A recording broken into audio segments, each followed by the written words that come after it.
সমিত সোম হামজাদের যে বয়স তারা খুব বেশি সময় যে আসলে সার্ভিস দিতে পারবেন ব্যাপারটা তো সেটা না। মানে এই পারফরমেন্স ধরে রাখাটা খুবই টাফ ফুটবলে, সেটা আমরা জানি।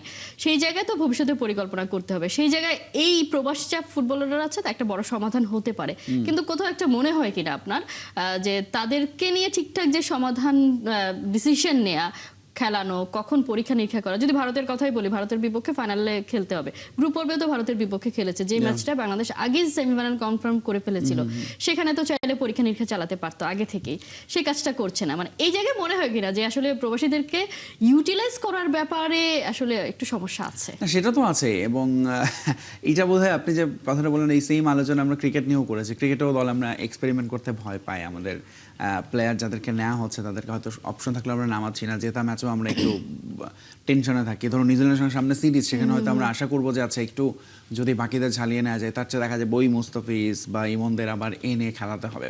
আচ্ছা, ফুটবলের ক্ষেত্রে যেটা হয়েছে, ধরুন প্রথমত হচ্ছে বাংলাদেশ এখন একটা প্রশ্ন উঠবে, ধরুন এখন যে জায়গাটা এসে আমরা ভালো করছি রেগুলার সাফে, সো এর পরের স্টেপে যেটা মেয়েরা এর মধ্যে করছে, তারা এফসি লেভেলে চলে গিয়েছে।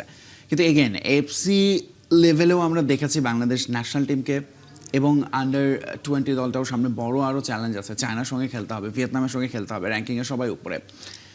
এখন আমি একটা জিনিস দেখছিলাম যে ধরুন ওয়ার্ল্ডের সবচেয়ে পপুলার হচ্ছে এইজ লেভেলের ওয়ার্ল্ড কাপ হচ্ছে আন্ডার-17। সেখানে ধরুন সবচেয়ে বেশি চ্যাম্পিয়ন টিম হচ্ছে নাইজেরিয়া। এই দলটা কেন ন্যাশনাল টিমে এসে আমরা জানি যে তারা ফার্স্ট রাউন্ড, সেকেন্ড রাউন্ড সর্বোচ্চ। মেয়েদের ক্ষেত্রেও তাই দেখছিলাম। ধরুন নর্থ কোরিয়া হচ্ছে আন্ডার-17-এর, তারা একেবারে চ্যাম্পিয়নশিপটা তাদের নিজেদের দখলে রেখেছে। কিন্তু এই নর্থ কোরিয়া কেন সেই পারফরমেন্সটাকে ন্যাশনাল টিমে গিয়ে রিপ্রেজেন্ট করতে পারছে না?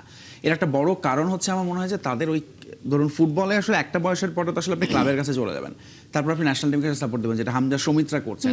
তাদের সঙ্গে বাকিদের পারফরমেন্সের পার্থক্যটার বোধহয় একটা বড় কারণ এইটাই যে ওই প্রপার ওই ক্লাব কালচার, ওই জায়গাটা থেকে তারা প্ল্যাটফর্মটা পাচ্ছে না।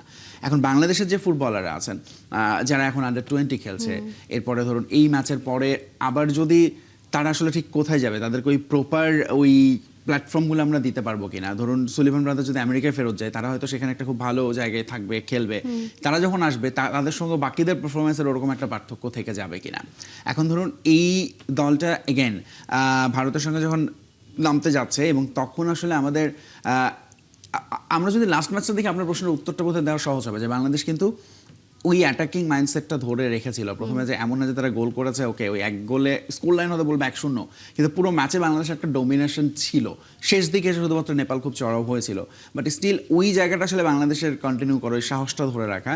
এবং অবশ্যই আপনি যেটা বললেন যে বাকিদের প্রপার যে কারণে হচ্ছে কাবরেরাকে নিয়ে এত সমালোচনা, যে তিনি আসলে একটা প্রপার টিম দাঁড় করাতে পারেননি, সেটা আসলে আমরা এজ লেভেল থেকে বোধ হয় আমরা কিছু কিছু ফুটবলারের ক্ষেত্রে পজিশন ওয়াইজ জায়গা তো আমরা নিশ্চিত করে সামনে এগোতেই পারি।